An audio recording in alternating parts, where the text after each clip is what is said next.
and we address you today on a fascinating topic. What does the Quran say about the fate which awaits the state of Israel and those who control power in the state of Israel and those who support those who control power? So the title is the Quran and the fate of Israel. And we recognize today that there is an amazing similarity between what occurred so many moons ago and what is now happening at this time. Many moons ago, there was an oppressor in the land of Egypt. His name was Pharaoh. And he oppressed the Israelite peoples, and they were enslaved. They were slaves in the land of Egypt. And that oppressor was powerful. And the Israelite people were weak. That oppressor was arrogant, believed that he was invincible, and he was relentless in his oppression.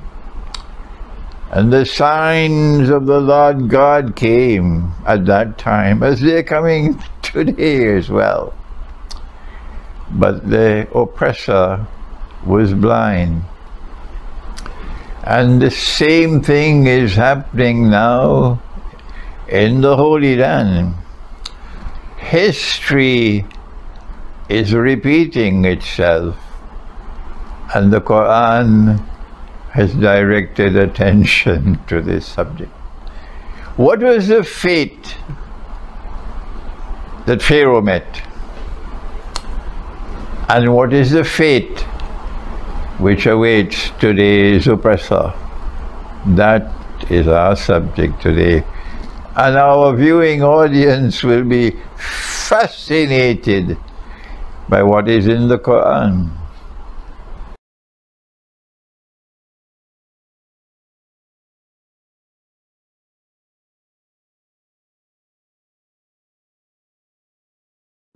With Assalamu alaikum wa rahmatullahi wa barakatuh, a greeting of peace. And we return today to the topic which we addressed earlier, the Quran and the fate which awaits Israel. That was part one, in which we spoke about the link between Pharaoh, the body of Pharaoh, the rediscovery of that body, and what are the implications of the discovery of the body of Pharaoh, which was preserved for thousands of years, as mentioned in the Quran. And then we went to the subject of Gog and Magog, and how they are taking the Jews on a ride, and it's the last ride on which they'll ever go. And we identified Gog and Magog as, from the Quran, as those who will bring the Jews back to Jerusalem to reclaim it as their own 2,000 years after the Lord God had expelled them and banned their return. This is from the Quran. We didn't go to Hadith, we didn't go to tafsir, we went to the Quran, which is absolute truth. This is the proper methodology.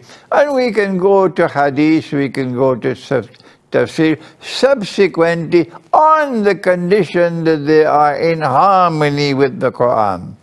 And we identified Gog and Magog as those who control power in modern Western civilization. And we can see that they are now being drawn to the Holy Land. Gog and Magog are coming back to the Holy Land because the American warships and aircraft carrier, the French and the British, now the Germans also want to be part of it.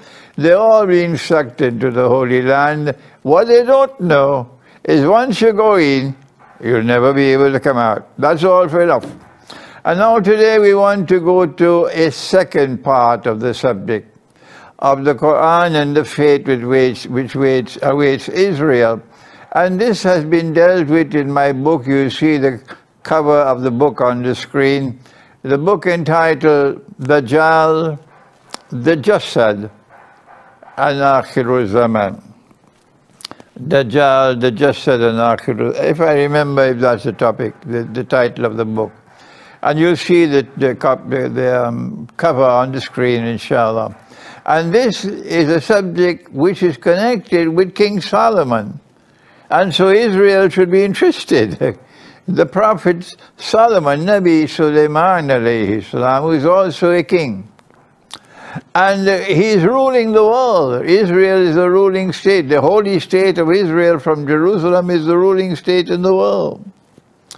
And in the Quran, the Lord God informs us of a vision that he had. He saw someone sitting on his throne, and it was something that caused him great distress. He is the wisest of all men, and it's a vision that he could immediately penetrate. Me, I would take years to penetrate this vision and understand it, but not Sulaiman alayhi salam. In a flash, and he's able to penetrate someone sitting on my throne. And he is a very evil being, and the Quran describes him as a Jasad. And he immediately recognizes the implication of this vision, and he makes a prayer to the Lord God, and he asks that no one should be able to inherit my kingdom after me. And the second meaning, and that there should never ever be another kingdom comparable to mine. And Allah answered his prayer, and after he died, let me repeat it one more time. After he died, because that is important, after he died, Holy Israel collapsed. So who was that person shown in the vision, the divine vision given by the divine being to Solomon? Who was that person sitting on the throne?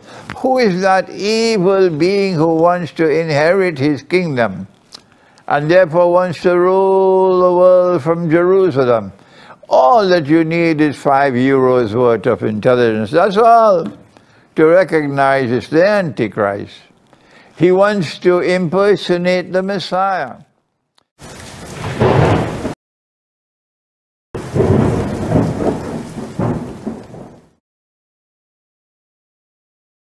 As-salatu was-salam, as-salatu was-salam, as-salatu was-salam, as-salatu was-salam.